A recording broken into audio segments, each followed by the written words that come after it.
ginagawa mo? Papapansin sa'yo. O napansin na katatabi? Maiko, Hmm, will you marry me? no. Okay. Nagpapapansin ka na naman ba kaya? Hindi, no. Ikaw na kaya yung nagpapapansin sa akin. Ngayon napansin na kita, pwede mo na ako maging crush. Utak mo may ubo na naman. Maiko, Ano? will you marry me? No. Okay.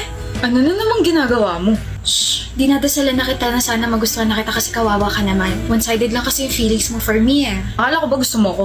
So, ina-acknowledge mo na talaga yung presence and feelings ko for you. Will you marry me, Maiko? Ewan ko sa'yo. Ah, hindi na no yung sagot mo. Ibig sabihin may chance na ako. Wala. May hinahanap ka? Oh, yung pake ko. Nandito sa bulsa ko. Ako hinahanap mo, no? Feeling? Aminin mo na. Wala akong aaminin. Ako meron.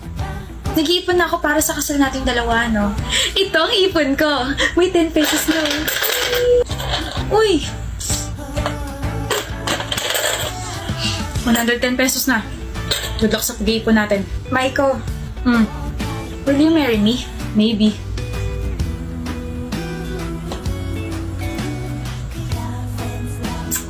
Maiko, ba't nandito ka sa building namin? Nasaan yung maliit na jar? Nandito sa bag ko.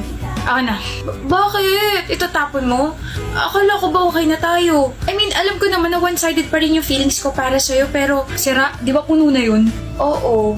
Nakabili na kasi ako ng mas malaking plastic jar. Tapos nakahanap na ako ng part-time. Wait, naghanap